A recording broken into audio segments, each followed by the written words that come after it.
Thousands of pilgrims from around the world gathered at the Vatican Wednesday as Pope Francis held his first weekly audience in St. Peter's Square since coronavirus hit in early 2020.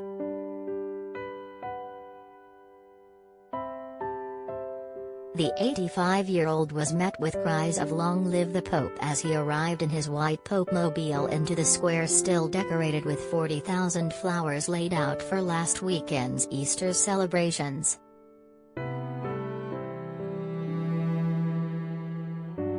The Pope was photographed shaking hands with a crowd as visitors gathered in their largest numbers in Vatican City since the pandemic.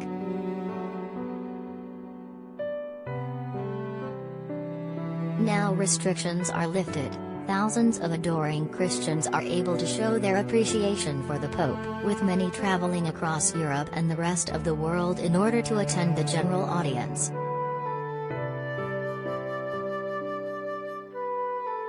"Even if we are Orthodox, we wanted to come. God is the same for all of us, no matter what branch you are," said Dan Stella, on holiday from Romania.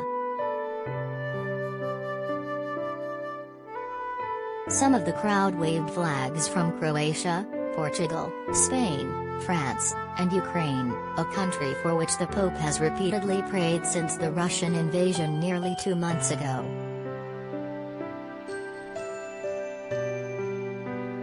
On Wednesday, the pontiff thanked Poland for taking in the bulk of the estimated 5 million Ukrainians who have fled in Europe's worst refugee crisis since World War II.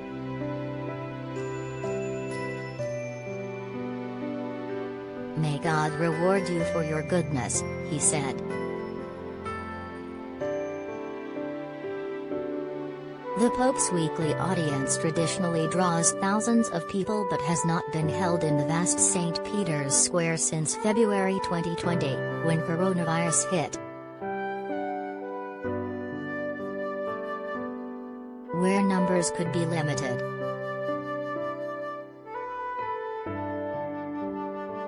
On Wednesday, the Argentine pontiff smiled and laughed as he blessed pilgrims, although he appeared to be suffering again from the knee pain that has limited his activities in recent months.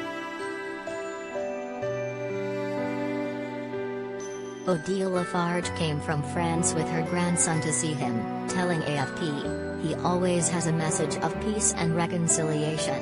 Our world really needs that."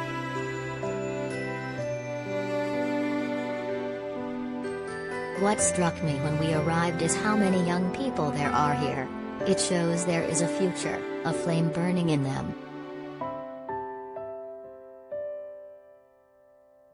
After shaking hands with the audience for the first time since social distancing measures were lifted in Vatican City, the Pope broadcasted his voice from the podium to the audience of thousands filling up St. Peter's Square.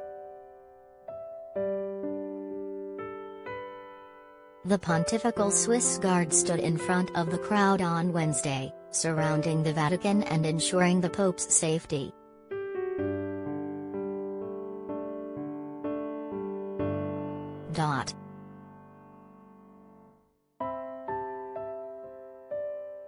Following months without visitors, the historic collection at the Vatican Museums, housing one of the largest art collections in the world, reopened to the public in February, abandoning social distancing measures.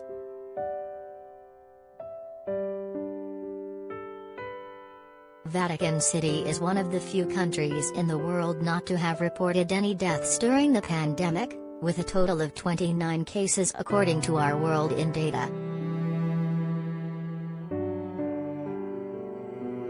2 of Pope Francis' top advisors tested positive for COVID-19, but the pontiff himself so far remains free of the illness.